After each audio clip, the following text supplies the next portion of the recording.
7 class का chapter 2 प्राणी आम पोषण में एनसीईआरटी का पैटर्न बिहार बोर्ड का बुक है। इसका आंसर क्वेश्चन चौथा करेंगे, क्या है मिलान कीजिए। चौथा नंबर में दिया हुआ है कुछ प्रश्न, कॉलम ए में दिए गए कथन का मिलान और कॉलम बी में दिए गए कथनों से कीजिए।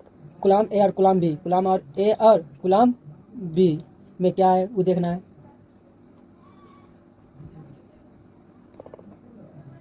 कॉलम ए में क्या दिया हुआ और कॉलम बी में क्या देना है, हमको क्या करना है, मिलान करना है। क्या करना है, मिलान करना है हमको। सबसे पहले खाद का घटक क्या होगा, खाद का घटक होगा पाचन के उत्पादक, पाचन का क्या होगा, उत्पादक होगा। अब ये होगा कार्बोहाइड्रेट्स क्या हो जाएगा, शर्करा हो जाएगा। क्या हो जाएगा, शर्करा। और प्रोटीन क्या हो जाएगा, प्रोटीन हो जाएगा एमिनो अम्ल हो जाएगा। क्या हो जाएगा, एमिनो अम्ल हो जाएगा। और बसा क्या हो जाएगा, बसा हो जाएगा, बसा का अम्ल एवं ग्लिसरॉल हो जाएगा। खाद्य घटक का हो जाएगा पाचन के उत्पादन, और कार्बोहाइड्रेट्स का हो जाएगा शर्करा, और प्रोटीन का हो जाएगा अमीनो अम्ल, और बसा का हो जाएगा बसा अम्ल एवं ग्लिसरॉल हो जाएगा। क्वेश्चन नंबर 5, दीर्घरोम क्या है, वह कहाँ पाया जाते हैं एवं उनका कार्य क्या है। दीर्घरोम क्या है पहले ही समझना, और कहाँ पाया जाता है, उनका कार्य क्या रहता है। दीर्घरोम शत्रुदांत के आंतरिक भित्ति पर उंगली के समान उभरी हुई संरचना होती है। दीर्घरोम कैसी होती है, उंगली के समान उभरी हुई संरचना होती है, जिसे रसांकुर भी कहते हैं। जिसे हम क्या कहते हैं, दीर्घरोम को रसांकुर भी कहते हैं। दीर्घरोम पचे हुए भोजन को अवशोषण हेतु तल से क्षेत्र में बदल देता है। दीर्घरोम पचे हुए जो भोजन अवशोषण करते हैं हेतु उसका क्षेत्र बढ़ा देता है। दीर्घरोम की सतह पर पचे हुए भोजन का अवशोषण होता है तथा या रुधिर वाहिका भी चला जाता है। उसमें क्या चला जाता है, रुधिर वाहिका भी क्या चला जाता है। क्वेश्चन नंबर 6, प्रश्न नंबर, पित्त कहाँ निर्मित होता है या भोजन के किस घटक के पाचन में सहायता करता है। पित्त का रस यकृत मानव के शरीर की सबसे बड़ी ग्रंथि है।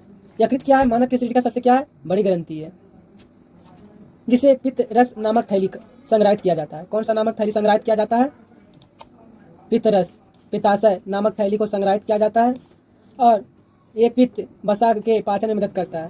ये वसा पित्त रस क्या करता है, पित्त रस के पाचन में मदद करता है। क्या करता है, पाचन करने में क्या करता है, पित्त रस मदद करता है। क्वेश्चन नंबर 7 दिया है, उस कार्बोहाइड्रेट का नाम लिखिए जिनका पाचन रूमेंट द्वारा किया जाता है परंतु मानव के द्वारा नहीं किया जाता है। इसका कारण बताइए। आंसर में सेल्यूलोज एक प्रकार का कार्बोहाइड्रेट के पाचन के लिए अधिक समय की आवश्यकता होती है। क्या होती है, रूमिनेंट की आहार नाल मनुष्यों को आहार नाल से सबसे बड़ी होती है। इसलिए सेल्यूलोज रूमिनेंट के द्वारा पचाया जा सकता है, लेकिन मनुष्यों के द्वारा नहीं किया जा सकता है।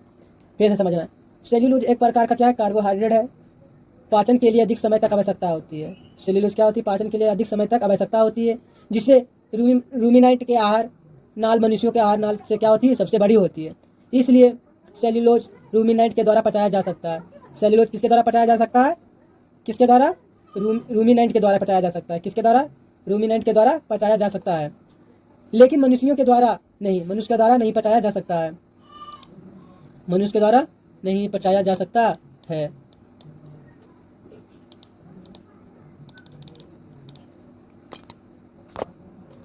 क्वेश्चन नंबर 8, क्या कारण है जिसमें ग्लूकोज से ऊर्जा तुरंत प्राप्त होती है। हमें ग्लूकोज ऊर्जा तुरंत प्राप्त होती है। हमें ग्लूकोज से क्या होती है, ऊर्जा प्राप्त होती है, एनर्जी। क्योंकि कोशिका में ग्लूकोज ऑक्सीजन की मदद से कार्बन डाइऑक्साइड और पानी में आसानी से टूट जाता है। क्योंकि कोशिकाओं में ग्लूकोज ऑक्सीजन मदद से कार्बन डाइऑक्साइड और पानी में आसानी से ग्लूकोज क्या होता है, आसानी से घुल जाता है और टूट जाता है और ऊर्जा निकल जाती है। उसे क्या कहते हैं, इसे ग्लूकोज से ऊर्जा तुरंत प्राप्त होती है।